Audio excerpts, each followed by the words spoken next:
야, 이 재수없는 할망구야! 생긴 것도 어디 흉측하게 생겨가지고 저 더럽고 누추한 행색 좀 보라고! 저러니 손님이 붙겠냐고! 시장 물 다 흐려놓는다니까! 오늘 장사 다 망쳤네! 저 할망구 때문에 아침부터 재수가 온 붙었어! 새벽 4시, 아직 도시의 대부분이 깊은 잠에 빠져 있을 시간이지만 북적이는 남문시장 골목은 벌써부터 부산하게 움직이기 시작했습니다. 어둠이 채 가시지 않은 길 위로는 크고 작은 트럭들이 짐을 부려놓는 소리, 상인들이 좌판을 펴고 물건을 정리하는 소리, 그리고 어디선가 풍겨오는 구수한 국밥 냄새와 풋풋한 채소 내음이 뒤섞여 새벽 시장 특유의 활기를 만들어내고 있었죠. 그 왁자지껄한 소리의 한가운데 시장에서도 가장 후미진 골목 어귀에 최 여사의 작은 채소 좌판이 있었습니다. 올해 70을 갓 넘긴 최 여사는 이 시장에서 30년 넘게 채소 장사를 해온 터줏대감 아닌 터줏대감이었어요. 하지만 그녀의 좌판은 시장 중앙의 번듯한 가게들과는 비교할 수 없을 만큼 작고 초라했습니다. 낡고 삐걱거리는 나무 좌판 위에는 그녀가 밤새 직접 다듬고 씻어놓은 시금치, 열무, 풋고추 같은 푸성기들과 손수 만든 손두부 면모가 전부였지요. 그녀는 매일 새벽 다른 상인들보다 1시간은 먼저 시장에 나와 자신의 작은 공간을 쓸고 닦았습니다. 마치 성스러운 의식이라도 치르듯 그녀는 좌판 구석구석을 마른 행주로 닦아내고 가져온 채소들을 정성스럽게 진열하기 시작했습니다. 이슬이 채 마르지 않은 푸릇한 시금치는 보기 좋게 한 단씩 묶어 가지런히 놓고 통통하게 살이 오른 열무는 먹음직스럽게 다듬어 광주리에 담았습니다. 그녀의 주름지고 거친 손길은 느렸지만 그 안에는 자신이 파는 물건에 대한 깊은 애정과 자부심이 담겨 있었습니다. 오늘도 우리 아가들 좋은 주인 만나러 가야지.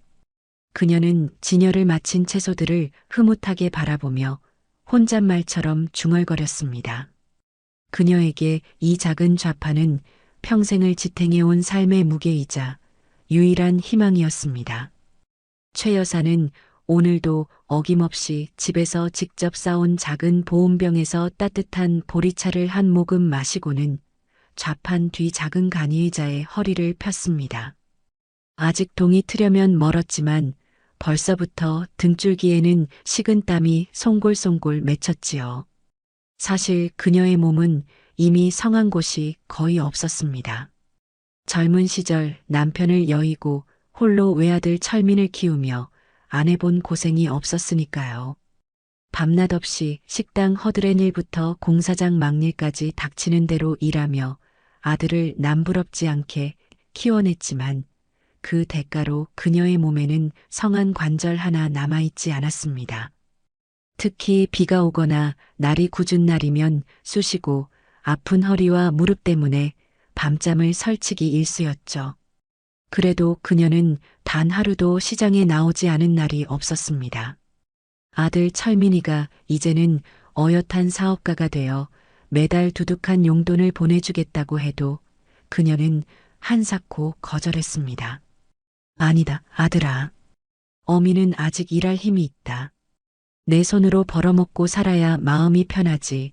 어찌 내 신세만 지고 살겠느냐.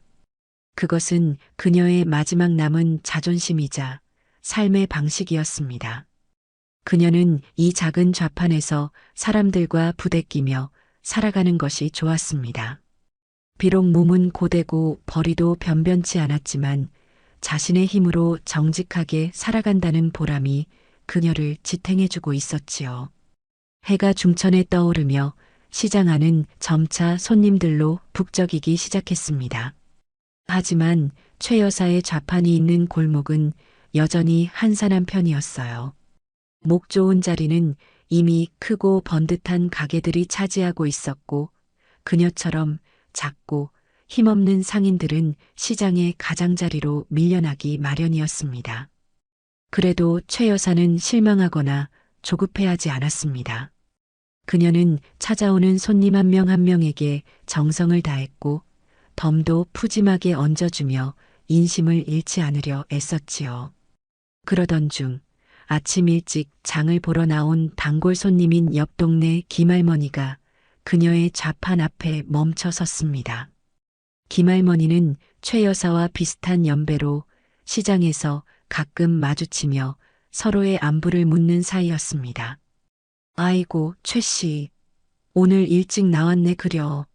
물건들이 아주 싱싱해 보이는구먼. 김할머니가 반갑게 인사를 건넸습니다. 어이구, 김 씨도 일찍 오셨네. 오늘 날씨가 좋아서 그런지 채소들이 더 파릇파릇해 보이네. 최 여사도 환하게 웃으며 답했습니다. 김할머니는 최 여사의 좌판에서 시금치 한 단과 열무 두 단을 골랐습니다. 최 여사는 저울에 무게를 달면서도 슬쩍 열무 몇 가닥을 더 얹어 주었지요. 요즘 통 입맛이 없다더니 이걸로 시원하게 열무김치 담가서 입맛 좀 찾아봐. 김할머니는 고마움에 연신 고개를 끄덕였습니다. 늘 고마워, 최 씨. 자네 덕분에 우리 영감 입맛도 살아나고 나도 반찬 걱정 덜잖아. 두 할머니는 서로의 건강을 걱정하고 자식들 이야기를 나누며 한동안 정겨운 대화를 이어갔습니다. 이런 소소한 만남과 따뜻한 말 한마디가 최 여사에게는 고된 시장 생활의 작은 위안이자 기쁨이었습니다. 그녀는 김할머니가 멀어져 가는 뒷모습을 한참 동안 바라보며 오늘도 무사히 하루가 지나가기를 조용히 기도했습니다. 그녀의 작은 좌판은 그렇게 또 하루를 시작하고 있었습니다.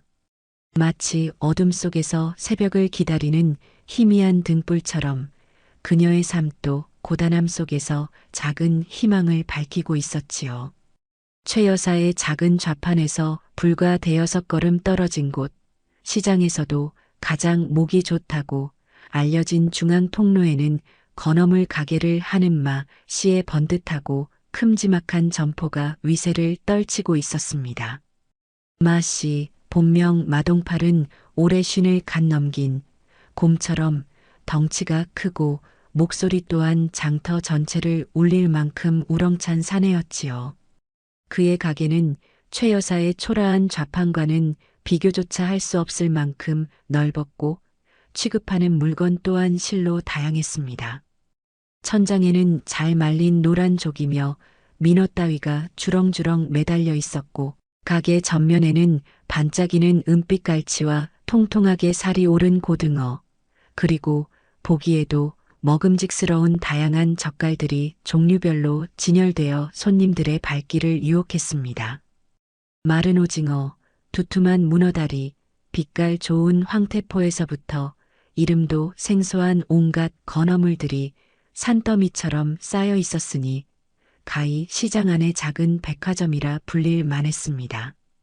덕분에 그의 가게는 이른 아침부터 해질녘까지 손님들로 문전성시를 이루었고 마 씨는 자신이 이 난문시장의 실세라도 되는 양 늘 어깨에 잔뜩 힘을 주고 거들먹거리며 다녔습니다. 매일 아침 그는 자신의 낡았지만 덩치 큰 봉고 트럭을 가게 앞에 아무렇게나 비스듬히 주차하고는 짐칸에서 건어물 상자들을 거칠게 내려놓는 것으로 하루를 시작했습니다. 그때마다 그의 입에서는 우렁찬 고함 소리와 함께 욕지거리가 터져나왔죠. 야, 이 새끼들아. 눈깔 똑바로 안 뜨고 뭐 하는 거야? 물건 상하는 거 안 보여? 월급 받아 처먹는 값 좀 해라, 이놈들아. 그는 가게에서 일하는 두어 명의 젊은 아르바이트생들을 마치 자기 집 머슴 부리듯 험하게 다루었고 그들은 마 씨의 불호령에 찍소리 한번 못하고 죽어라 집만 날라야 했습니다. 손님을 대하는 태도 또한 이중적이었습니다. 돈푼께나 있어 보이는 차림의 손님에게는 간이라도 빼줄 것처럼 살갑게 굴며 온갖 아양을 떨다가도 행색이 초라하거나 값을 깎으려는 손님에게는 언제 그랬냐는 듯 싸늘하게 돌변하여 A씨 살 거 아니면 그냥 가죠. 바빠 죽겠는데 어디서 흥정질이야. 라며 면박을 주기 일쑤였습니다. 그의 이런 아나무인격 태도와 거친 입담은 시장 상인들 사이에서도 악명이 자자했지만 워낙 장사 수완이 좋고 시장 번영의 임원까지 맡고 있었기에 누구 하나 감히 그에게 싫은 소리를 하거나 맞서는 사람은 없었습니다. 그저 뒤에서 저 망할 놈의 맛이 오늘도 또 시작이네. 라며 혀를 차거나 그의 심기를 건드리지 않으려고 슬슬 피해 다니는 것이 고작이었죠. 마 씨는 유독 자신의 가게 주변 영역에 대한 텃세가 심했습니다. 그는 자신의 가게 앞 좌우 몇 미터까지는 마치 자신의 땅이라도 되는 양력이며 다른 상인들의 좌판이나 손수레가 조금이라도 그 영역을 침범하는 것을 용납하지 않았습니다. 하루는 길 건너편에서 떡볶이 장사를 하는 젊은 부부가 손님을 더 끌어보려고 파라솔을 그의 가게 쪽으로 조금 더 펼쳤는데 마 씨는 그것을 보자마자 들고 있던 생선 상자를 바닥에 내동댕이 치며 달려들었습니다. 야, 이년놈들아. 지금 눈가래 베는 게 없냐? 여기가 어디라고 감히 파라솔을 들이밀어?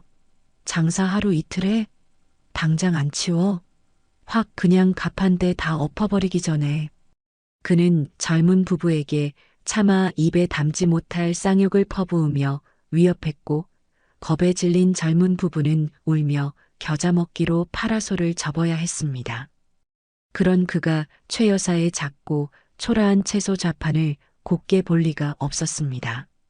최 여사의 좌판은 마씨 가게와 대각선 맞은편 시장 골목에서도 가장 후미진 곳에 자리 잡고 있었지만 마 씨는 그것마저도 자신의 심기를 건드리는 존재로 여기는 듯했습니다. 아마도 자신의 번듯하고 장사 잘 되는 가게 앞에 볼품없는 채소나 팔고 있는 늙은 할머니의 존재 자체가 그의 비위를 거슬렀던 것이겠지요. 그는 종종 최 여사의 좌판 앞을 지나갈 때면 일부러 먼지를 일으키거나 에이, 퇴? 어디서 꿀인내가 진동을 하네. 라며 보란듯이 침을 뱉기도 했습니다. 그럴 때마다 최 여사는 아무 말 없이 고개를 숙이고 그의 그림자가 사라지기만을 기다렸습니다. 그녀는 그저 조용히 아무런 마찰 없이 하루하루 장사를 이어가고 싶었을 뿐이니까요. 그녀의 소박한 바람은 그러나 마 씨의 오만함 앞에서 곧 산산조각 날 운명이었습니다. 그날도 여느 때처럼 시장은 장을 보러 나온 사람들로 북적였습니다. 최 여사의 좌판에도 오랜만에 손님 서너 명이 모여들어 그녀가 정성껏 다듬어 놓은 봄나물을 고르고 있었죠. 마침 마 씨 가게에서 값비싼 굴비를 한 두름 살까 말까 망설이던 한 중년 부인이 최 여사 좌판의 싱싱한 냉이를 보고는 발길을 돌려 최 여사에게 다가왔습니다. 할머니, 이 냉이 한 봉지에 얼마예요? 아주 실하고 좋네요. 최 여사가 네, 한 봉지에 3,000원입니다. 오늘 아침에 막 해온 거라 향도 좋고 맛도 좋아요. 라고 상냥하게 대답하자 그 부인은 어머, 싸고 좋네. 이걸로 오늘 저녁에 된장국 끓여 먹어야겠어요. 라며 냉이 2봉지를 사갔습니다. 마 씨는 자신의 가게에서 거의 살 뻔했던 손님을 최 여사에게 빼앗겼다고 생각했는지 잔뜩 일그러진 얼굴로 최 여사를 노려보았습니다. 그의 눈에는 감히 내 손님을 가로채? 하는 듯한 분노와 저 할망구가 또 내 신경을 건드려? 하는 듯한 짜증이 역력했지요. 그는 성큼성큼 최 여사의 좌판으로 다가왔습니다. 그의 험악한 기세에 최 여사에게 나무를 사려던 다른 손님들은 슬금슬금 자리를 피했습니다. 최 여사는 불길한 예감에 가슴이 두근거렸지만 애써 태연한 척하며 그를 맞이하려 했습니다. 마 사장님, 어쩐 일로? 하지만 그녀의 말이 채 끝나기도 전에 마 씨의 우렁찬 고함 소리가 시장 골목을 뒤흔들었습니다. 야, 이 할망구야. 너 지금 나랑 한번 해보자는 거냐? 여기가 어디라고 감히 내 손님을 빼돌려? 장사 하루 이틀에? 이 구역 장사 룰도 몰라. 이년아. 그의 입에서는 거침없이 쌍욕이 튀어나왔습니다. 최 여사는 당황하여 어쩔 줄 몰라 하며 떨리는 목소리로 대답했습니다. 아니, 마 사장님, 그게 무슨 말씀이세요? 저는 그냥 손님이 오셔서 물건을 팔았을 뿐인데요. 하지만 마 씨는 최 여사의 말을 들으려 하지도 않았습니다. 그는 이미 이성을 잃은 듯 최 여사의 좌판을 발로 걷어차며 행패를 부리기 시작했습니다. 닥쳐. 어디서 말대꾸야. 너 같은 싸구려 채소 장수 때문에 우리 시장 물 다 흐려지는 거 몰라? 어디서 더럽고 꿀인내 나는 물건 팔면서 손님들 현혹하고 지랄이야. 그는 최 여사가 아침부터 정성껏 다듬어 놓은 푸성기들을 발로 짓밟고 손두부가 담긴 그릇을 엎어버리기까지 했습니다. 최 여사의 눈에는 절망과 분노의 눈물이 핑 돌았습니다. 그녀의 작은 좌판과 평화롭던 일상이 한순간에 물의 배의 횡포 앞에 무참히 짓밟히고 있었습니다.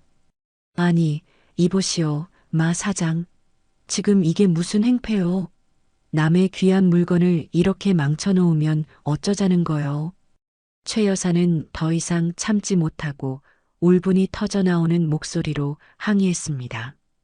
평생을 남에게 싫은 소리 한 번 못하고 살아온 그녀였지만 자신의 분신과도 같은 채소들이 저렇게 짓밟히는 것을 보니 도저히 가만히 있을 수가 없었지요. 하지만 마 씨는 그녀의 항변에 코웃음을 치며 더욱 악랄하게 나왔습니다. 뭐, 귀한 물건? 이까짓 풀떼기 쪼가리가 뭐가 그리 귀하다고 개거품을 물어? 할망구가 진짜 노망이 들었나 보네. 그리고 어디서 감히 눈을 똑바로 뜨고 나한테 대들어? 내년 오늘 아주 뼈도 못 추리게 만들어줄까? 그는 험악한 얼굴로 최 여사에게 한 걸음 더 다가서며 위협적으로 소리쳤습니다. 그의 커다란 덩치와 험악한 인상에 최 여사는 저도 모르게 뒷걸음질 쳤습니다. 주변에는 어느새 구경꾼들이 잔뜩 몰려들어 이 광경을 지켜보고 있었습니다. 하지만 그들 중 누구 하나 선뜻 나서서 마 씨를 말리거나 최 여사를 셔틀는 사람은 없었습니다. 그들은 그저 안타까운 눈빛으로 혹은 호기심 어린 눈빛으로 이 무자비한 현장을 방관하고 있을 뿐이었죠. 마 씨는 그런 구경꾼들의 시선을 오히려 즐기는 듯 더욱 의기양양하게 최 여사를 몰아붙였습니다. 잘 봐도 이 시장에서 나 마동파리한테 잘못 보이면 어떻게 되는지. 이 할망구처럼 장사고 뭐고 다 말아먹고 길바닥에 나앉게 되는 거라고. 알았어? 그는 최 여사의 밭에서 직접 키워 내놓은 애호박 하나를 집어들어 바닥에 내동댕이 치며 소리쳤습니다. 애호박은 둔탁한 소리를 내며 깨졌고 그 파편은 최 여사의 마음처럼 산산조각 났습니다. 마 씨의 악행은 거기서 그치지 않았습니다. 그는 이제 최 여사의 인격 자체를 모독하기 시작했습니다. 에이 신발, 진짜 재수없는 할망구 같으니라고. 생긴 것도 어디 흉측하게 생겨가지고 저 더럽고 누추한 행색 좀 보라고. 저러니 손님이 붙겠냐고. 시장 물 다 흐려놓는다니까 진짜. 그는 최 여사가 새벽부터 정성껏 다듬어 입고 나온 비록 낡았지만 깨끗했던 옷차림마저 비웃으며 침을 탁 뱉었습니다. 그리고는 최 여사의 좌판에 놓여있던 물뿌리개를 집어들어 안에 든 물을 그녀의 채소 위로 아무렇게나 뿌려버렸습니다. 어디서 흙먼지 풀풀 날리는 더러운 채소 팔아먹을 생각 마. 손님들 배탈이라도 나면 내가 책임질 거야. 이 무식한 할망구야. 그의 말 한마디 한마디는 날카로운 칼이 되어 최 여사의 가슴을 난도질했습니다. 최 여사는 온몸이 사시나무 떨리듯 떨렸습니다. 평생 이렇게까지 심한 모욕과 수모를 셔틀 본 적은 단 한 번도 없었습니다. 너무나 분하고 억울해서 당장이라도 마 씨의 멱살이라도 잡고 싶었지만 그녀에게는 그럴 힘도 용기도 없었습니다. 눈에서는 뜨거운 눈물이 쉴 새 없이 흘러내렸지만 그녀는 입술을 깨물고 흐느낌 소리조차 내지 않으려 애썼습니다. 여기서 무너지면 정말 저 악당 같은 인간에게 지는 것이라고 생각했기 때문이지요. 하지만 그녀의 작은 어깨는 이미 감당하기 힘든 슬픔과 분노의 무게로 한없이 처져 있었고 금방이라도 쓰러질 것처럼 위태로워 보였습니다. 그녀는 흩어진 채소들을 떨리는 손으로 하나하나 주워 담기 시작했습니다. 흙먼지가 묻고 발자국에 짓밟힌 채소들을 보니 마치 자신의 처지가 그것들과 같다는 생각에 더욱 서러움이 북받쳐 올랐습니다. 다른 상인들은 여전히 침묵으로 이 모든 상황을 지켜보고 있었습니다. 몇몇은 보다 못해 고개를 돌리거나 자리를 피했고 몇몇은 안타까운 표정으로 혀를 찼지만 그뿐이었습니다. 그 누구도 감히 마 씨의 횡포를 막아서려 하지 않았죠. 그들의 무관심과 방관은 마 씨의 악행을 더욱 부추겼고 최 여사를 더욱 깊은 고립감과 절망 속으로 몰아넣었습니다. 마 씨는 최 여사가 묵묵히 채소를 줍는 모습을 보고도 분이 다 풀리지 않았는지 마지막으로 악담을 퍼붓고는 의기양양하게 자신의 가게로 돌아갔습니다. 에이, 신발. 오늘 장사 다 망쳤네, 망쳤어. 저 할망구 때문에 아침부터 재수가 옴붙었어. 당장 그 더러운 좌판 걷어치우고 2번 다시 내 눈앞에 얼씬도 하지 마. 알았어? 다음에 또 내 눈에 띄면 그땐 이 정도로 안 끝날 줄 알아. 이 빌어먹을 할망구야. 그의 저주와도 같은 고함 소리가 시장 골목에 한동안 메아리 쳤습니다. 마 씨가 사라진 후에도 최 여사는 한참 동안 그 자리에 멍하니 서 있었습니다. 주변 사람들의 동정 어린 시선과 안타까운 수군거림이 그녀의 가슴을 더욱 아프게 찔렀습니다. 그녀는 더 이상 장사를 계속할 기분도 힘도 남아있지 않았습니다. 억지로 참고 있었던 눈물이 이제는 걷잡을 수 없이 흘러내렸지요. 그녀는 묵묵히 남은 좌판을 정리하고 망가진 채소들을 광주리에 쓸어 담아 평소보다 훨씬 일찍 장사를 접고 집으로 향했습니다. 힘없이 터덜터덜 걸어가는 그녀의 뒷모습은 오늘따라 유난히 더 작고 초라해 보였습니다. 그날 밤 최 여사는 밤새도록 잠 못 이루고 어두운 방 안에서 홀로 흐느껴 울었습니다. 마 씨에게 당한 씻을 수 없는 수모와 모욕감, 그리고 아무도 자신을 도와주지 않았다는 처절한 외로움이 그녀의 여린 마음을 병들게 하고 있었습니다. 그녀는 이 길고 어두운 밤이 영원히 끝나지 않을 것만 같은 깊은 절망감에 휩싸였습니다. 며칠 동안 최 여사는 몸져 누워 끙끙 앓았습니다. 밥도 제대로 넘기지 못하고 밤에는 마 씨의 험악한 얼굴과 막말이 떠올라 악몽에 시달리기까지 했지요. 그녀는 이 일을 외아들 철민에게만큼은 알리고 싶지 않았습니다. 아들이 알게 되면 불같이 화를 내며 당장이라도 시장으로 달려올 것이 뻔했고 그러면 일이 더 커질 수 있다고 생각했기 때문입니다. 철민은 평소에는 더없이 효심 깊고 다정한 아들이었지만 한번 화가 나면 그 누구도 말릴 수 없는 불같은 성격을 지니고 있었습니다.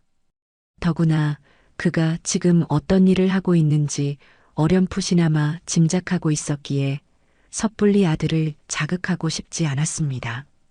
하지만 세상에 비밀은 없는 법일까요? 매주 주말이면 잊지 않고 어머니에게 안부 전화를 걸어오는 철민의 예리한 감각을 최 여사는 미처 생각하지 못했습니다. 그날 저녁에도 어김없이 철민에게서 전화가 걸려왔습니다.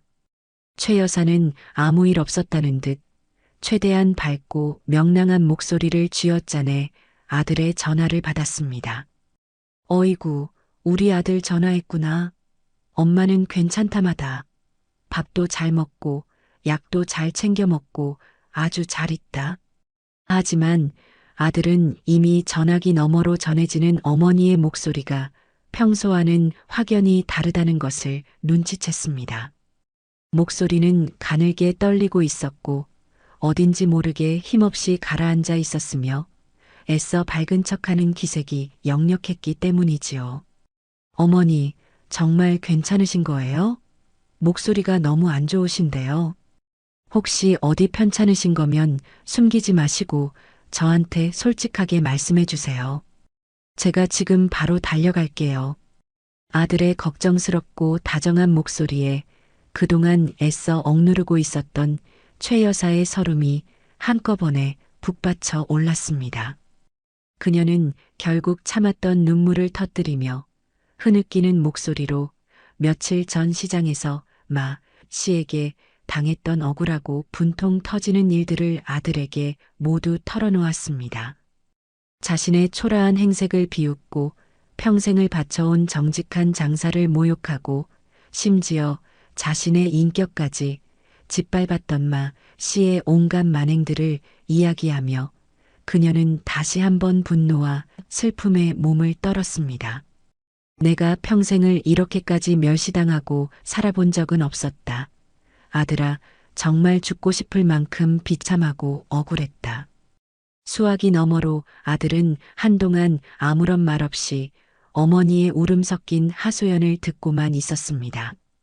하지만 그 길고 무거운 침묵 속에는 어머니에 대한 깊은 연민과 안타까움, 그리고 감히 하늘 같은 자신의 어머니를 건드린 그 시장 잡배에 대한 차갑고도 무서운 분노가 용암처럼 들끓고 있다는 것을 최 여사는 본능적으로 느낄 수 있었습니다.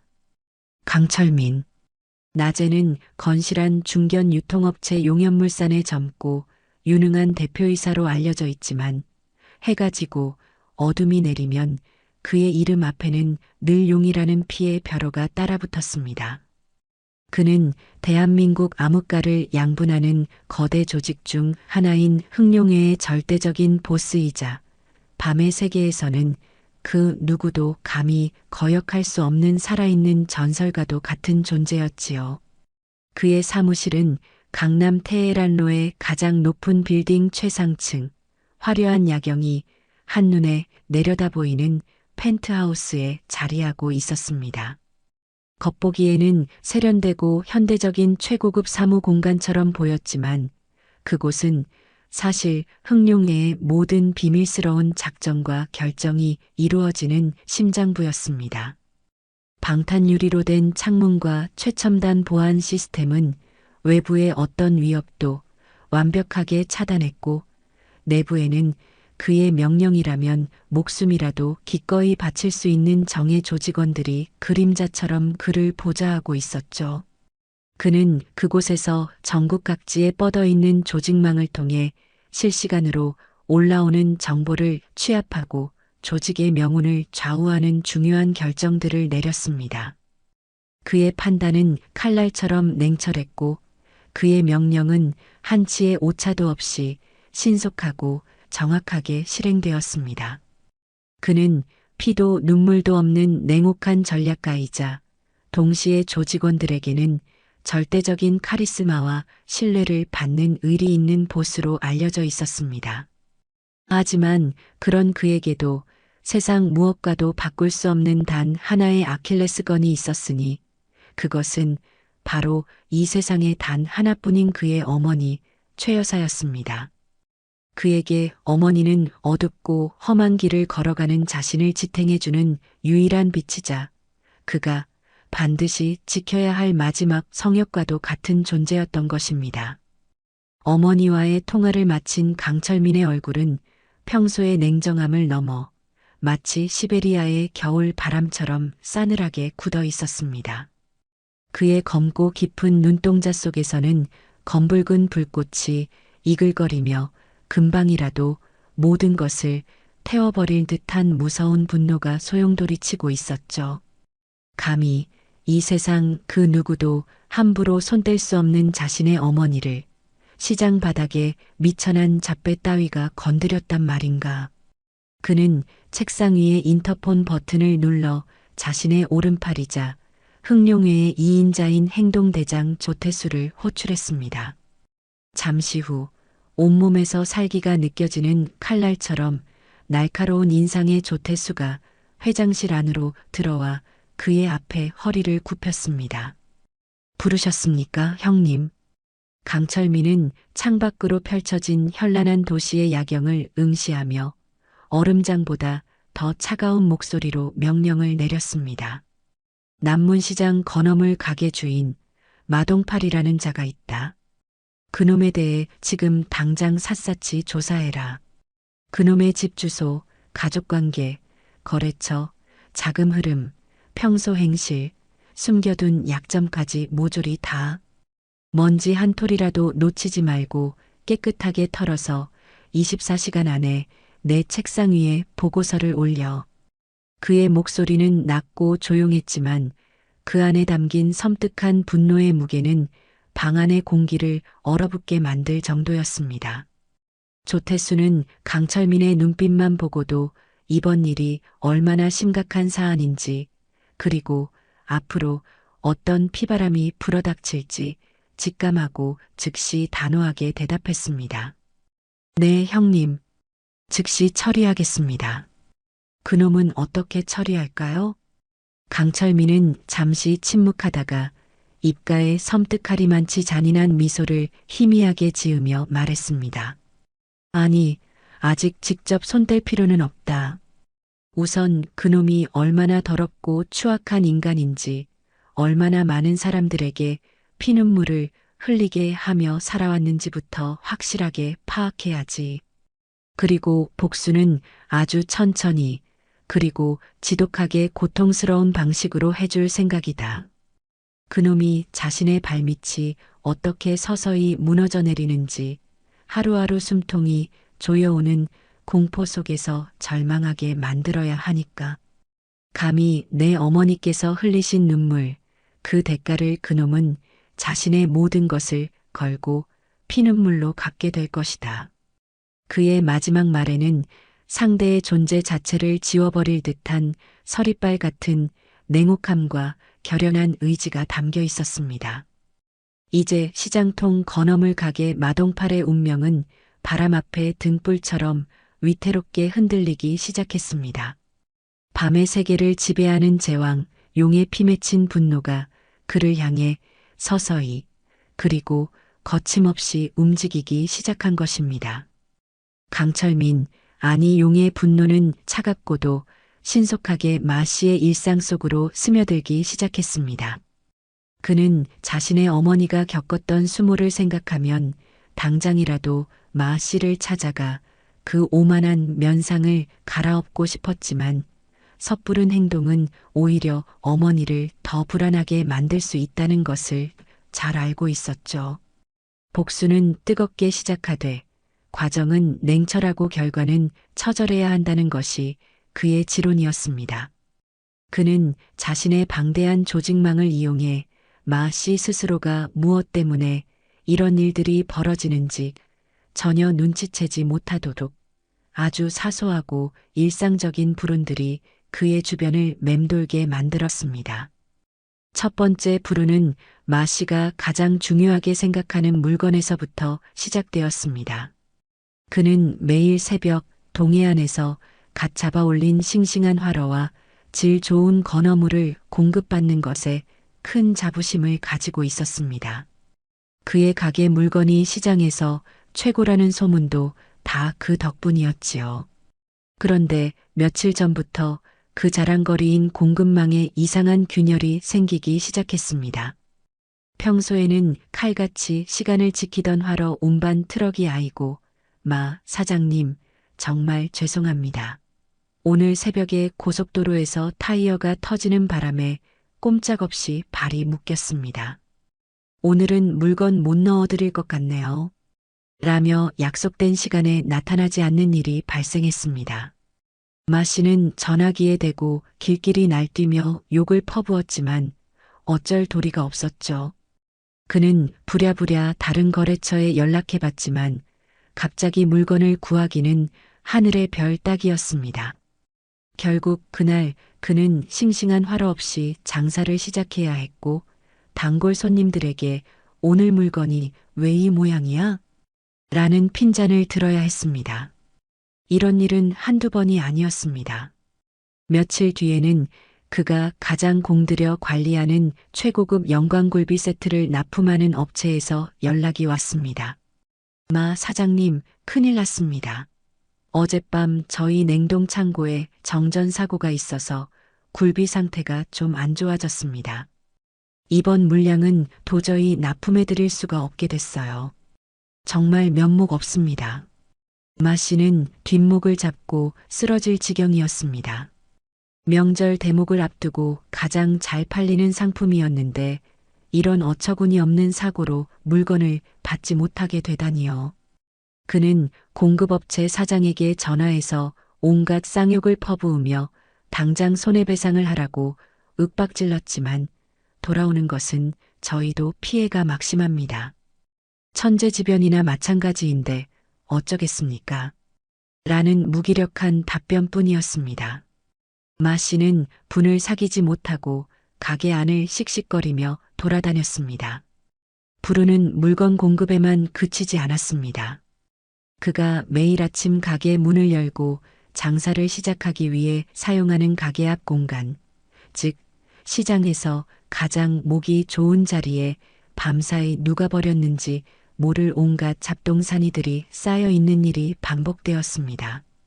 어떤 날은 옆 채소 가게에서 나온 듯한 썩은 배추 더미와 빈 상자들이 산더미처럼 쌓여 있었고 어떤 날은 고장난 손수레와 찢어진 비닐 포대들이 길을 막고 있었습니다.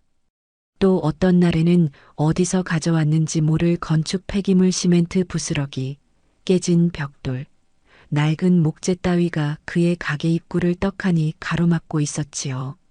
마 씨는 아침마다 이 쓰레기 더미들과 씨름을 해야 했습니다. 시장 청소부에게 치워달라고 소리를 질러봐도 제 구역이 아닙니다. 라는 퉁명스러운 대답만 돌아왔고 주변 상인들에게 물어봐도 글쎄요, 밤사이에 누가 그랬는지 하며 발뺌하기 바빴습니다. 결국 그는 자신의 아르바이트생들을 닥달하거나 혹은 직접 팔을 걷어붙이고 그 잡동사니들을 치워야 했습니다. 아침부터 진땀을 빼고 나면 장사 시작도 전에 기운이 다 빠져버렸고 그의 신경은 더욱 날카로워졌습니다. 그는 이 모든 일들이 분명 자신을 시기하는 경쟁 점포 주인의 소행이거나 아니면 평소 자신에게 앙심을 품고 있던 누군가의 치졸한 복수일 것이라고 단정했습니다. 어떤 새끼가 감히 나 마동파리한테 이런 개수작을 부려? 잡히기만 해봐라. 아주 뼈도 못 추리게 만들어줄 테니. 그는 주변 상인들을 향해 으르렁거리며 엄포를 놓았지만 누구 하나 눈 하나 깜짝하지 않았습니다.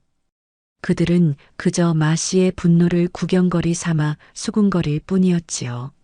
마 씨는 이 모든 불운들이 아주 교묘하게 그리고 조직적으로 자신을 향하고 있다는 사실을 전혀 눈치채지 못했습니다. 그는 그저 요즘 운수가 사납다, 재수가 없으려니 별일이 다 생긴다고 생각하며 애꿎은 하늘만 탓할 뿐이었죠. 그의 오만한 성격은 여전히 현실을 제대로 보지 못하게 만들고 있었습니다. 하지만 그를 옥죄는 보이지 않는 손길은 점점 더 그의 숨통을 죄어오고 있었고 그의 짜증과 분노는 서서히 공포로 변해갈 준비를 하고 있었습니다. 강철민의 복수는 이제 막 그 서곡을 울리고 있을 뿐이었습니다. 마 씨를 향한 보이지 않는 압박은 그 강도를 서서히 높여가며 그의 일상을 더욱 깊은 수렁 속으로 밀어넣고 있었습니다. 처음에는 사소한 불운 정도로 여겼던 일들이 이제는 그의 장사에 직접적인 타격을 주기 시작했지요. 하지만 그는 여전히 그 원인을 외부에서 찾으려 애쓰며 자신의 오만함이 불러온 재앙의 그림자를 감지하지 못하고 있었습니다. 어느 날 아침 마 씨는 평소보다 일찍 가게 문을 열고 전날 밤새 말려두었던 고급 황태한 묶음을 손질하고 있었습니다. 명절 선물 세트로 가장 인기가 좋은 상품이라 특별히 신경 써서 관리하던 것이었죠. 그런데 황태를 꺼내는 순간 그의 코를 찌르는 역한 냄새에 그는 얼굴을 찡그렸습니다. 자세히 살펴보니 황태 일부가 마치 물에 불었다가 다시 마른 것처럼 푸석푸석해져 있었고 군데군데 검푸른 곰팡이까지 슬어 있었습니다. 어젯밤 퇴근 전까지만 해도 분명 아무런 이상이 없었던 황태였습니다. 아니, 이게 대체 무슨 일이야? 어떤 놈이 내 물건에 손을 댄 거야. 마 씨는 길길이 날뛰며 소리쳤습니다. 밤사이 누군가 몰래 가게에 침입하여 황태에 물을 뿌리거나 약품 처리를 한 것이 분명해 보였습니다. 하지만 가게 문은 잠겨 있었고 CCTV에도 별다른 특이점은 발견되지 않았습니다.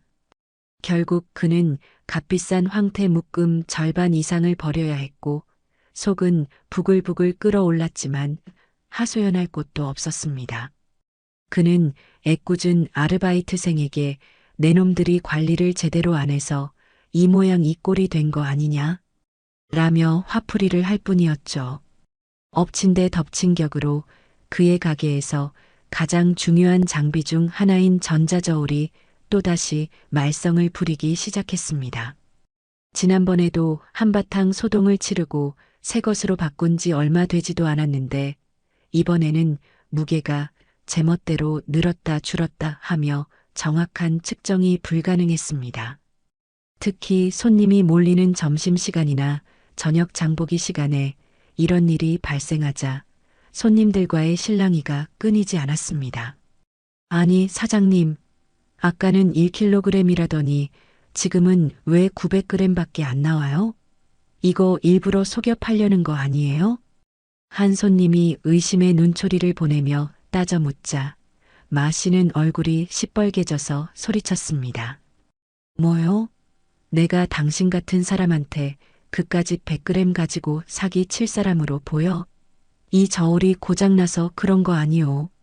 그는 저울을 바닥에 내동댕이 치며 분노를 터뜨렸지만 손님들의 불신은 쉽게 가라앉지 않았습니다. 결국 그 손님은 에이 더러워서 안 사. 라며 가버렸고 그 광경을 지켜보던 다른 손님들도 하나둘씩 발길을 돌렸습니다. 마 씨는 망연자실한 표정으로 깨진 저울과 텅 빈 가게를 번갈아 바라보며 깊은 한숨을 내쉴 뿐이었습니다. 이런 크고 작은 악재들이 반복되면서 마 씨의 가게를 찾는 단골 손님들의 발길도 눈에 띄게 줄어들기 시작했습니다.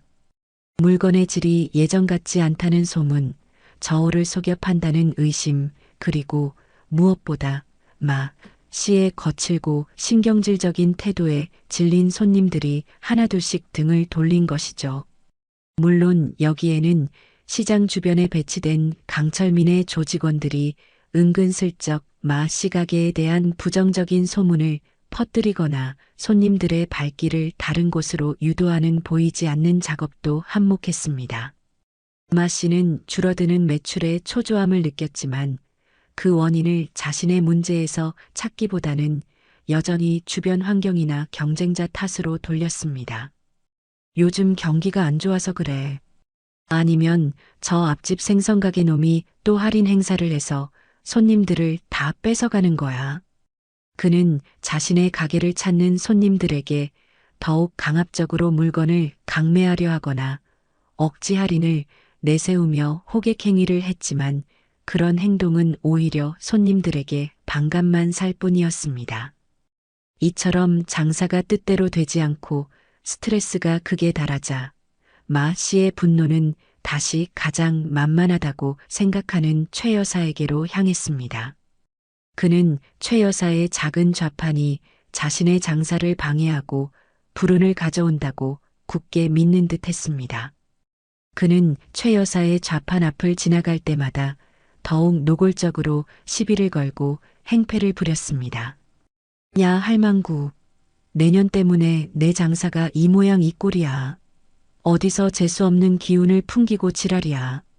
그는 최 여사가 정성껏 쌓아 올린 채소 더미를 발로 툭 쳐서 무너뜨리거나 일부러 그녀의 좌판 앞에 침을 뱉고 지나갔습니다. 심지어는 자신의 가게에서 나온 쓰레기를 최 여사의 좌판 옆에 보란 듯이 던져놓기도 했죠. 최 여사는 그런 그의 야만적인 행동에 치를 떨었지만 더 큰 봉변을 당할까 두려워 아무런 저항도 하지 못하고 그저 묵묵히 당하고만 있어야 했습니다. 그녀의 가슴 속에는 억울함과 분노가 차곡차곡 쌓여가고 있었고 그 깊은 한숨은 매일 밤 그녀를 괴롭히는 악몽으로 이어졌습니다. 하지만 그녀는 알지 못했습니다. 그녀가 흘리는 눈물 한 방울 한 방울이 그녀의 아들 강철민의 복수심을 더욱 뜨겁게 불태우고 있다는 사실을 말입니다. 마 씨의 오만한 횡포는 이제 곧 처절한 대가를 치르게 될 운명이었습니다. 계속되는 불응과 장사부진에 마 씨의 신경은 쇠약해질 대로 쇠약해져 있었습니다. 그는 밤에는 잠을 제대로 이루지 못했고 낮에는 사소한 일에도 쉽게 짜증을 내거나 주변 사람들에게 고함을 치기 일쑤였죠. 그의 거칠고 불안정한 모습에 단골 손님들은 물론이고 함께 일하던 아르바이트생들마저 하나둘씩 그의 곁을 떠나갔습니다. 이제 그의 가게는 예전에 활기 넘치던 모습은 온데간데 없이 을씨년스럽고 썰렁한 분위기마저 감돌았습니다. 그러던 어느 날부터인가 마 씨는 자신의 가게 주변을 어슬렁거리는 정체불명의 사내들이 있다는 것을 느끼기 시작했습니다. 그들은 한두 명이 아니었습니다. 검은색 정장을 말끔하게 차려입었지만 어딘지 모르게 험악하고 날카로운 인상을 풍기는 서너 명의 사내들이었죠. 그들은 물건을 사는 것도 아니면서 아침부터 저녁까지 마 씨의 가게 건너편이나 골목 어귀에 마치 그림자처럼 서서 그의 일거수일투족을 지켜보는 듯 했습니다. 그들은 아무 말도 하지 않았고 어떤 위협적인 행동을 하지도 않았습니다. 하지만 그들의 존재 자체만으로도 마 씨에게는 엄청난 압박감과 공포심을 안겨주기에 충분했습니다. 마치 사냥감을 노리는 맹수처럼 그들의 차갑고 무표정한 시선은 마 씨의 등골을 서늘하게 만들었고 그의 숨통을 조여오는 듯 했습니다. 그는 애써 태연한 척하며 그들의 시선을 외면하려 했지만 등 뒤에서 느껴지는 따가운 시선에 온 신경이 곤두서는 것을 어쩔 수가 없었습니다. 며칠 동안 이런 불길한 감시가 계속되자 마 씨는 더 이상 참을 수가 없었습니다. 그는 시장 상인회 회장을 찾아가 이 정체불명의 사내들에 대해 이야기하며 도움을 요청했습니다. 회장님, 아무래도 이상합니다. 며칠 전부터 웬 험상궂은 놈들이 제 가게 주변을 계속 맴돌고 있습니다. 분명 저를 해코지하려는 놈들이 틀림없어요. 어떻게 좀 조치를 취해 주십시오. 하지만 상인회 회장은 그의 말을 듣고도 미지근한 반응을 보일 뿐이었습니다. 그는 마 씨의 눈치를 살피며 난처한 표정으로 말했습니다. 마 사장, 요즘 자네에 대한 안 좋은 소문이 시장에 파다한데 혹시 누구한테 원한 살만한 일이라도 한 거 아니오? 괜히 다른 상인들 불안하게 만들지 말고 자네 일은 자네가 알아서 조용히 해결하는 게 좋을 것 같네. 상인회 회장의 말은 사실상 마 씨의 요청을 거절하는 것이나 다름없었습니다. 그는 이미 흥룡의 측으로부터 마 씨 일에 절대 끼어들지 말라는 강력한 경고를 받은 상태였지요. 마 씨는 믿었던 상인회 회장에게마저 외면당하자 깊은 절망감과 함께 자신이 완전히 고립되었다는 것을 깨달았습니다. 그는 지푸라기라도 잡는 심정으로 파출소에 찾아가 수상한 사람들이 나를 감시하고 위협한다며 신고를 하기도 했습니다. 하지만 출동한 경찰관들은 마 사장님, 구체적인 피해 사실이나 증거가 없이는 저희도 어쩔 수가 없습니다. 그 사람들이 직접적인 위협을 가한 것도 아니고 그냥 서 있는 것만으로는 저희가 조치를 취할 근거가 부족합니다. 일단 저희가 주변 순찰을 강화하겠지만 마 사장님도 당분간은 몸조심하시는 게 좋겠습니다. 라는 원론적인 답변만 남기고 돌아갔습니다. 법과 질서마저 자신을 보호해주지 못한다는 사실에 마 씨는 이제 극심한 공포감에 휩싸였습니다. 그는 자신이 보이지 않는 거대한 힘에 의해 서서히 파멸의 길로 내몰리고 있다는 것을 직감했지만 그 힘의 정체가 무엇인지 그리고 왜 자신이 이런 고통을 당해야 하는지는 전혀 알지 못했습니다. 그의 불안과 공포는 점점 더 심해져 갔습니다. 그는 밤에는 잠을 이루지 못하고 작은 소리에도 깜짝깜짝 놀라 깨기 일쑤였고 낮에는 사람들의 시선이 모두 자신을 비웃거나 감시하는 것처럼 느껴져 극도의 신경쇠약 증세를 보였습니다. 그는 가게 문을 일찍 닫고 집으로 도망치듯 돌아와 술로 공포를 달래려 했지만 술이 깨면 더욱 깊은 절망감과 무력감에 시달릴 뿐이었습니다. 그의 오만하고 거칠었던 모습은 온데간데 없었고 이제 그의 얼굴에는 두려움과 초조함 그리고 깊은 피로감만이 역력했습니다. 그는 여전히 자신이 과거 최 여사에게 저질렀던 만행이 이 모든 불행의 시작이라는 사실을 깨닫지 못하고 있었습니다. 하지만 그가 깨닫든 깨닫지 못하든 그를 향한 용의 복수는 이제 막바지를 향해 치닫고 있었습니다.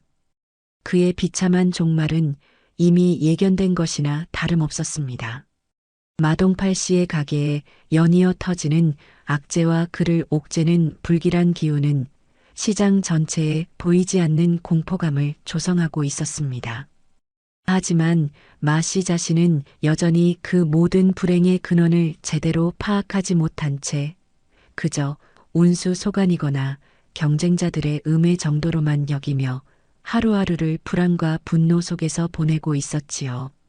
그러던 어느 날 그의 눈앞에 펼쳐진 한 장면은 그동안의 모든 의문과 불안감을 한순간에 섬뜩한 확신으로 바꾸어 놓기에 충분했습니다.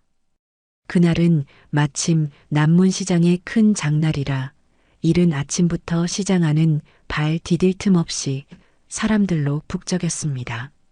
마 씨는 연이은 악재로 장사 미천마저 바닥을 드러내고 있었기에 오늘만큼은 어떻게든 손해를 만회해야 한다는 절박함으로 좌판을 지키고 있었습니다. 하지만 어찌된 일인지 그의 가게는 파리만 날릴 뿐 손님들은 마치 약속이라도 한 듯 그의 가게를 외면하고 지나쳐갔습니다. 그의 속은 시커멓게 타들어갔지요. 바로 그때였습니다. 시장 입구 쪽이 갑자기 소란스러워지며 사람들의 시선이 한 곳으로 집중되었습니다. 검은색 최고급 외제 세단 2대가 요란한 경적 소리도 없이 그러나 주변의 모든 소음을 잠재우는 듯한 위압감을 풍기며 시장 안쪽 좁은 길로 천천히 들어서고 있었던 것입니다. 평소 리어카나 작은 용달 트럭 외에는 좀처럼 보기 힘든 고급 차량의 등장은 순식간에 시장 전체의 이목을 사로잡았습니다. 차가 멈춰서자 말끔한 검은 양복 차림의 건장한 사내들이 먼저 내려 주위를 경계하듯 둘러보았고 이윽고 뒷좌석에서 한 남자가 내렸습니다. 그는 30 중후반으로 보이는 훤칠한 키에 날카로운 눈매 그리고 값비싼 맞춤 양복을 입은 사내였지요.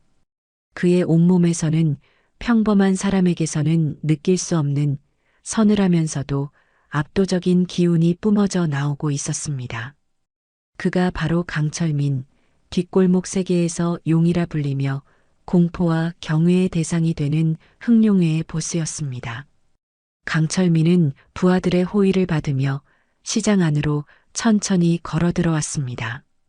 그의 발걸음이 향하는 곳마다 시장 상인들은 마치 약속이라도 한 듯 길을 터주고 고개를 숙였습니다. 그들의 눈빛에는 두려움과 함께 어쩔 수 없는 복종심이 어려 있었죠. 마씨 역시 그 광경을 넋이 나간 채 바라보고 있었습니다. 저 사람이 바로 그 용이란 말인가 소문으로만 듣던 암흑가의 실세가 자신의 눈앞에 나타났다는 사실만으로도 그의 심장은 공포로 빠르게 뛰기 시작했습니다. 그런데 그의 예상을 완전히 뒤엎는 상황이 벌어졌습니다. 강철민 일행이 향한 곳은 시장에서 가장 크고 잘 나가는 점포가 아닌 바로 시장에서도 가장 후미지고 초라한 최 여사의 채소 좌판 앞이었던 것입니다. 강철민은 최 여사의 좌판 앞에 멈춰서더니 조금 전까지 온 시장을 얼어붙게 만들었던 냉혹한 보스의 모습은 온데간데 없이 마치 어린아이처럼 공손하고 부드러운 표정으로 최 여사에게 허리를 굽혀 인사를 올렸습니다. 어머니, 제가 왔습니다. 오늘 장날이라 바쁘실 텐데 혹시 뭐 도와드릴 일이라도 없을까 해서 잠시 들렀습니다. 그의 목소리는 놀랍도록 다정하고 따뜻했습니다. 최 여사는 아들의 갑작스러운 방문에 조금 놀란 듯했지만 이내 환한 미소를 지으며 아들의 손을 잡았습니다. 아이고, 우리 아들. 내가 여기까지 어쩐 일로 왔누? 어미는 괜찮다.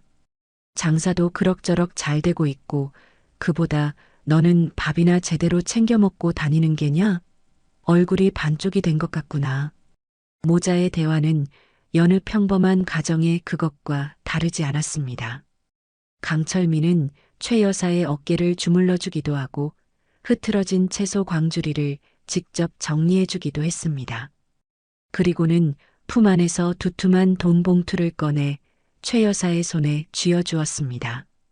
어머니, 이거 얼마 안 되지만 용돈 쓰세요. 그리고 조만간 제가 좋은 구경도 시켜드리고 맛있는 것도 사드리겠습니다. 그러니 너무 고생하지 마시고 이제 장사도 좀 쉬엄쉬엄 하세요. 그의 지극한 효심은 주변에서 지켜보던 모든 사람들을 놀라게 만들기에 충분했습니다. 마씨는 이 모든 광경을 마치 꿈이라도 꾸는 듯 멍하니 바라보고 있었습니다. 저 힘없고 초라한 늙은 채소장수 할머니가 바로 저 무시무시한 조폭 두목의 어머니였다니. 그는 자신의 눈을 의심했지만 눈앞에 펼쳐진 현실은 부정할 수 없었습니다. 그 순간 지난 며칠간 자신에게 닥쳤던 모든 불행과 악재들이 마치 퍼즐 조각처럼 하나로 맞춰지기 시작했습니다. 갑자기 꼬이던 물건 공급, 가게 앞에서 벌어지던 이상한 일들, 줄어드는 손님, 계속되는 장비 고장, 그리고 정체불명의 사내들의 감시까지 그 모든 것의 배후에 바로 저용이라 불리는 자가 있었고 그 원인은 자신이 최 여사에게 퍼부었던 모욕과 횡포 때문이었다는 것을 깨달은 마 씨는 온몸의 피가 차갑게 식어내리는 것을 느꼈습니다. 그의 얼굴은 공포로 하얗게 질렸고 다리가 후들거려 서 있기조차 힘들었습니다. 강철민은 어머니와 한동안 다정한 대화를 나눈 후 다시 한번 깎듯이 인사를 하고는 부하들을 데리고 시장을 떠나려 했습니다. 그런데 그의 일행 중 가장 험악한 인상을 한 조태수로 보이는 사내가 잠시 걸음을 멈추고 마 씨의 가게 앞으로 다가왔습니다. 그는 아무 말 없이 얼음처럼 차가운 눈빛으로 마 씨를 뚫어져라 응시했습니다. 그 눈빛은 마치 내 놈이 감히 우리 회장님 어머니를 건드렸겠다 라고 말하는 듯 섬뜩한 살기와 경고를 담고 있었죠. 마 씨는 그 시선에 압도되어 숨조차 제대로 쉴 수 없었습니다.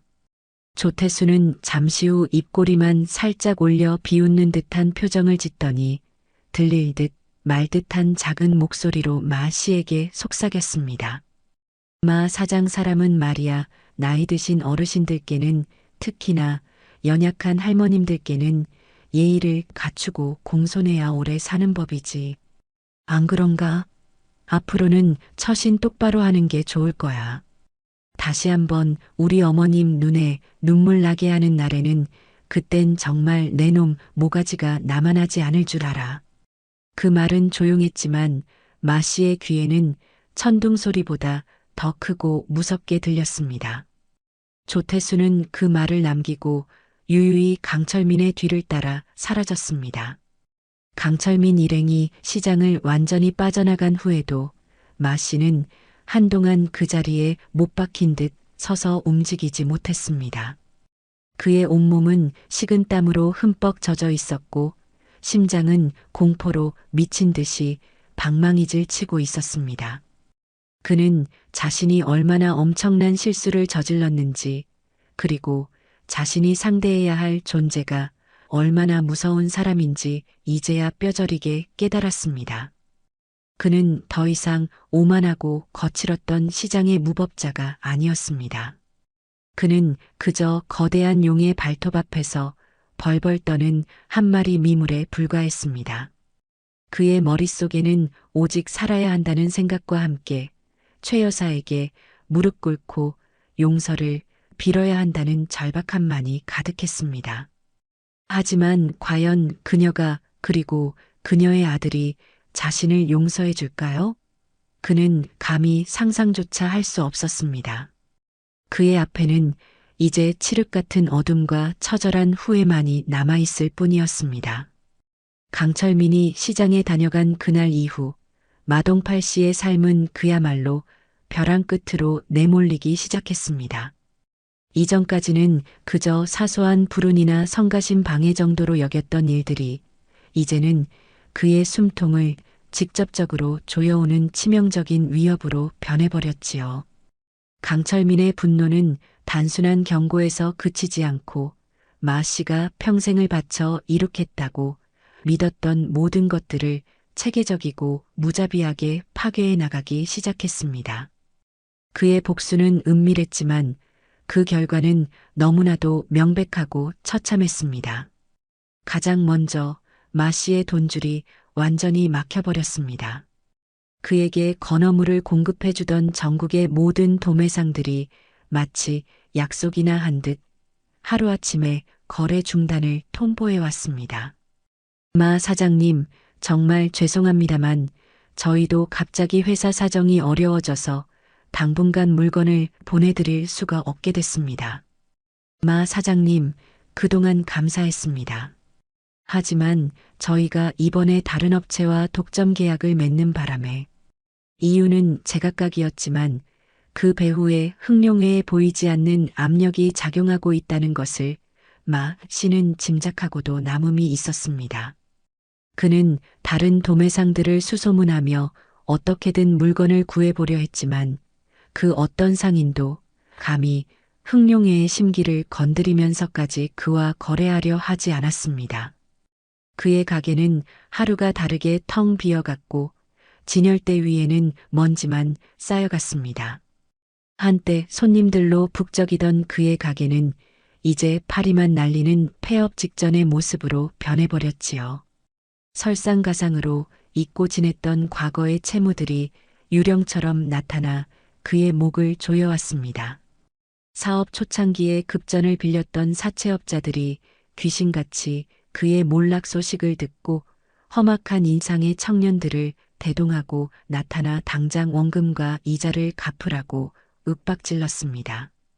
그들은 가게에 드러누워 행패를 부리고 밤늦게 집까지 찾아와 문을 두드리며 그와 그의 가족들을 공포에 떨게 만들었지요. 심지어 그가 사업 확장을 위해 은행에서 대출받았던 자금마저도 은행 측에서 갑자기 그의 신용도 하락과 사업 부실을 이유로 만기 연장을 거부하고 일시 상환을 요구해 왔습니다. 물론 이 모든 일들 역시 강철민의 치밀한 계획 아래 이루어지고 있는 것이었습니다. 그는 마 씨가 더 이상 재기할 수 없도록 그의 모든 경제적 기반을 철저하게 파괴하고 있었던 것입니다. 마 씨는 이제 가게 운영은커녕 당장 가족들의 생계를 걱정해야 할 처지에 놓였고 매일 밤 빚쟁이들의 협박에 시달리며 지옥 같은 시간을 보내야 했습니다. 모든 것을 잃고 벼랑 끝에 몰린 마 씨에게 남은 선택지는 그리 많지 않았습니다. 이대로 야반도주하여 평생을 숨어 살거나 아니면 마지막으로 최 여사에게 매달려 용서를 구하고 그녀의 아들 강철민의 노여움을 푸는 것뿐이었죠. 그는 며칠 밤낮을 고민하고 또 고민했습니다. 도망치는 것은 비겁했고 무엇보다 흥룡회의 정보망을 피할 수 있다는 보장도 없었습니다. 결국 그는 후자를 선택하기로 마음먹었습니다.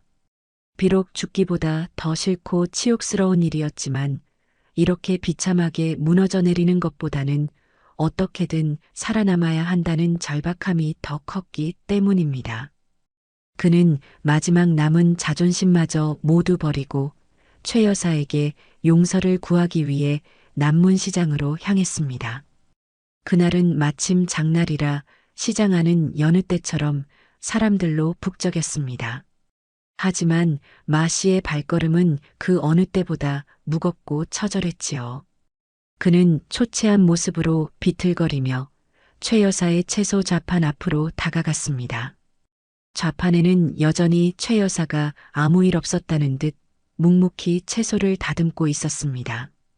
그녀의 평온한 모습은 마 씨의 비참한 처지와 극명한 대조를 이루며 그의 가슴을 더욱 아프게 찔렀습니다. 그는 최 여사의 좌판 앞에 이르자마자 그대로 시장 바닥에 털썩 무릎을 꿇었습니다. 그리고는 이마가 땅에 닿도록 깊이 엎드려 울부짖기 시작했습니다. 그의 처절한 통곡 소리에 주변 상인들과 손님들의 시선이 순식간에 그에게로 집중되었습니다. 최 여사님, 제가 정말 죽일 놈입니다. 제가 눈이 멀어서, 제가 미쳐서 하늘 같은 최 여사님께 그런 천하에 용서받지 못할 만행을 저질렀습니다. 제 주둥이를 찢어 죽여도 시원찮고 제 팔다리를 잘라내도 할 말이 없는 놈입니다. 부디 이 못난 놈, 이 천하에게만도 못한 놈을 딱 한 번만 용서해 주십시오. 제가 다 잘못했습니다. 제발 아드님께, 용 회장님께 이 마동파리가 마 사장이 아니라 그냥 길바닥에 나뒹구는 개처럼 빌고 있다고 한 번만 살려달라고, 제발 목숨만은 부지하게 해달라고 꼭 좀 말씀 전해주십시오. 네, 여사님, 제발. 마 씨는 어린아이처럼 엉엉 울며 최 여사의 바짓가랑이라도 붙잡을 듯 애원했습니다. 그의 얼굴은 눈물과 콧물 그리고 흙먼지로 범벅이 되어 있었고 한때 시장을 호령하던 오만한 장사꾼의 모습은 온데간데 없이 사라진 채 오직 살기 위해 발버둥 치는 한 마리 미물의 처절함만이 남아 있었습니다. 최 여사는 무릎 꿇고 용서를 비는 마 씨를 복잡하고도 착잡한 표정으로 말없이 내려다보았습니다. 그녀의 마음속에는 그동안 마 씨에게 당했던 수모와 모욕감에 대한 분노와 함께 한 인간이 이렇게까지 처참하게 무너져 내린 모습에 대한 인간적인 연민이 교차하고 있었지요. 바로 그때 어디선가 나타났는지 강철민이 그의 충직한 부하 조태수를 대동하고 그들 앞에 모습을 드러냈습니다. 그는 여전히 아무런 표정 변화 없이 얼음처럼 차가운 눈빛으로 무릎 꿇은 마 씨를 내려다보고 있었습니다. 시장 사람들은 모두 숨을 죽이고 이 기막힌 광경을 지켜보았고 시장 전체에는 무거운 침묵만이 감돌았습니다. 이제 마 씨의 운명은 오직 최 여사의 입술 끝에 그리고 그녀의 아들 강철민의 결정에 달려 있었습니다. 그의 처절한 사죄가 과연 용서받을 수 있을지 아니면 더 큰 파멸을 불러올지는 아무도 예측할 수 없었습니다. 시장 바닥에 납작 엎드려 울부짖는 마동팔 씨와 그를 싸늘하게 내려다보는 강철민, 그리고 그 사이에서 침묵하고 있는 최 여사. 숨막히는 정적 속에서 모든 이들의 시선은 최 여사에게로 향했습니다. 그녀의 입에서 어떤 말이 나오느냐에 따라 마 씨의 남은 운명이 결정될 것이기 때문이었지요. 최 여사는 한참 동안 아무 말 없이 마 씨를 내려다보았습니다. 그녀의 눈빛에는 분노도 통쾌함도 아닌 그저 깊이를 알 수 없는 슬픔과 인간적인 연민만이 담겨 있는 듯 했습니다. 평생을 정직하게 살아온 그녀에게 한 인간이 이렇게까지 비참하게 무너져 내리는 모습을 보는 것은 결코 유쾌한 일이 아니었습니다. 그녀는 마 씨가 저지른 잘못에 대한 대가를 치르는 것은 당연하다고 생각했지만 그를 완전히 파멸시키고 싶은 마음까지는 없었습니다. 마침내 최 여사가 무겁게 입을 열었습니다. 그녀의 목소리는 낮고 차분했지만 그 안에는 거스를 수 없는 단호함이 담겨 있었지요. 마 사장, 이제 그만 일어나시오. 남들이 다 보고 있소. 그녀의 말에 마 씨는 고개를 들었지만 여전히 무릎을 꿇은 채 눈물만 글썽이며 그녀를 올려다보았습니다. 최 여사는 깊은 한숨을 내쉬며 말을 이었습니다. 당신이 나에게 한 짓을 생각하면 내 평생 당신을 용서할 수 없을 것 같소? 하지만 사람 목숨까지 어찌할 수는 없는 일이니 당신이 진심으로 뉘우치고 반성한다면 더 이상 당신 일에 관여하지 않겠소? 그녀는 아들 강철민을 한번 쳐다보았습니다. 강철민은 어머니의 뜻을 알아챘다는 듯 말없이 고개를 살짝 끄덕였지요.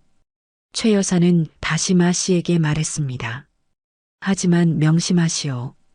다시 한번 당신이 약한 사람을 괴롭히거나 함부로 대하는 날에는 그때는 내 아들도 하늘도 당신을 용서하지 않을 것이오. 그러니 앞으로는 부디 남에게 해코지하지 말고 정직하게 그리고 겸손하게 살아가도록 하시오. 그녀의 말은 용서라기보다는 마지막 경고이자 인간으로서 살아갈 마지막 기회를 주는 자비에 가까웠습니다. 마 씨는 최 여사의 말에 황급히 이마가 땅에 닿도록 다시 한번 절을 하며 흐느꼈습니다. 감사합니다. 정말 감사합니다. 여사님의 은혜 평생 잊지 않겠습니다. 다시는 그런 짓 하지 않겠습니다. 그는 몇 번이고 감사하다는 말을 되풀이했습니다.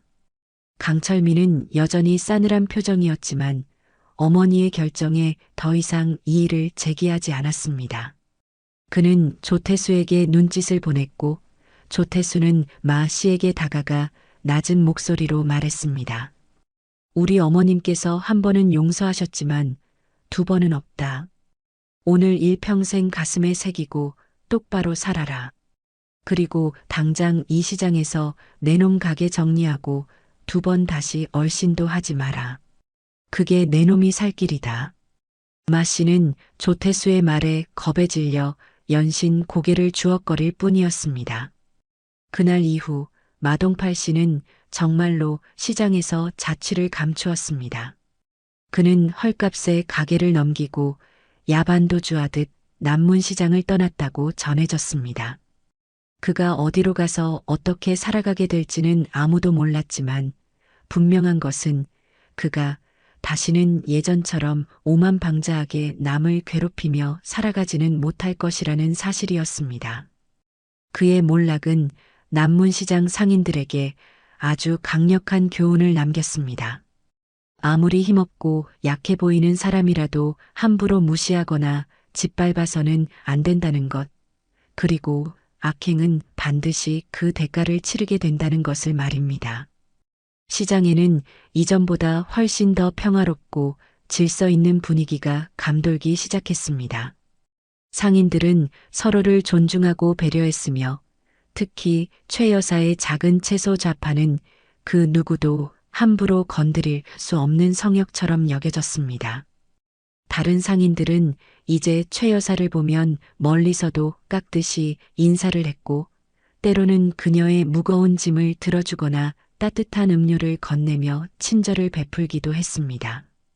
최 여사는 여전히 예전처럼 작은 좌판에서 묵묵히 채소를 팔았지만 이제 그녀의 얼굴에는 그늘 대신 평온하고 온화한 미소가 가득했습니다. 그녀는 더 이상 시장에 힘없는 늙은이가 아니었습니다. 그녀는 모든 상인들의 존경과 보호를 받는 시장의 어진 어른으로 거듭난 것입니다. 시간이 흘러 어느덧 해질녘이 되었습니다.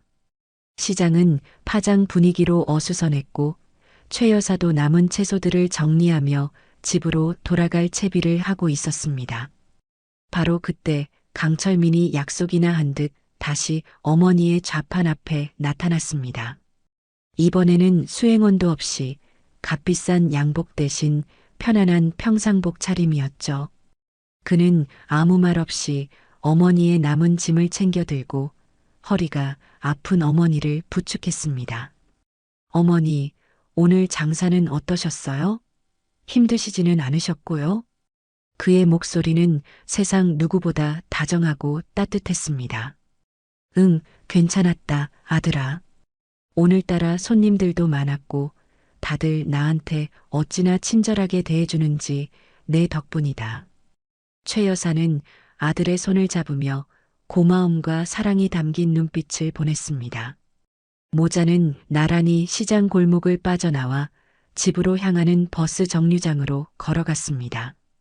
서쪽 하늘은 마치 수줍은 새색시의 볼처럼 붉고 아름답게 물들어가고 있었고 그 눈부신 저녁 노을은 모자의 길고도 다정한 그림자를 아스팔트 바닥 위에 길게 드리웠습니다.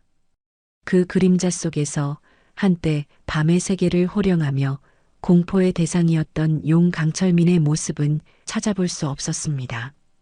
그의 날카롭던 눈매는 온화하게 풀려 있었고 굳게 다물었던 입가에는 희미하지만 따뜻한 미소가 어려 있었지요. 그의 등 뒤로는 더 이상 피비린내 나는 암흑가의 냉혹한 법칙이나 부하들을 호령하던 카리스마 넘치는 보스의 위엄은 보이지 않았습니다. 오직 오랜 세월 홀로 모진 풍파를 겪으며 자신을 키워낸 어머니의 안위와 행복만을 걱정하고 그 평안을 지키기 위해 자신의 모든 것을 걸 수 있는 세상 누구보다 든든하고 효심 깊은 아들의 모습만이 따뜻하게 남아있을 뿐이었습니다. 그는 어머니의 작은 손을 잡고 혹여 넘어지실세라 조심스럽게 발걸음을 옮겼습니다. 그 손길에서는 말로 다 표현할 수 없는 깊은 사랑과 존경심이 느껴졌습니다. 시장 골목에 고즈넉이 내려앉는 저녁의 평화로운 풍경처럼 나란히 걸어가는 모자의 모습은 보는 이의 마음까지 잔잔하게 울리는 깊은 감동과 함께 긴 여운을 남기고 있었습니다. 그들의 뒷모습은 한 폭의 그림처럼 아름다웠고 그 안에는 세상 그 어떤 가치보다 소중한 가족의 사랑과 유대감이 고스란히 담겨 있었지요. 오늘 시장에서 벌어졌던 한바탕의 소동과 마씨의 비참한 몰락은 어쩌면 진정한 힘이란 것이 과연 무엇인지 우리에게 다시 한번 생각하게 만드는 계기가 되었을지도 모릅니다. 그것은 결코 남을 짓밟고 군림하는 폭력이나 돈과 권력으로 상대를 위협하는 비겁한 힘이 아닐 것입니다. 진정한 힘은 자신의 소중한 것을 지키고자 하는 간절한 마음, 불의에 맞서 정의를 바로 세우려는 용기, 그리고 무엇보다 서로를 아끼고 사랑하며 보듬어 안으려는 따뜻한 마음 속에서 비롯된다는 것을 오늘 우리는 최 여사와 그녀의 아들 강철민의 모습을 통해 똑똑히 확인할 수 있었습니다. 그 굳건하고도 아름다운 의지가 있었기에 시장의 평화는 되찾아질 수 있었고 한 평생 정직하게 살아온 노인의 눈물은 마침내 기쁨의 미소로 바뀔 수 있었던 것이겠지요. 그들의 조용한 귀갓길 위로 저녁 별들이 하나둘씩 떠오르며 따뜻한 축복을 보내주는 듯 했습니다.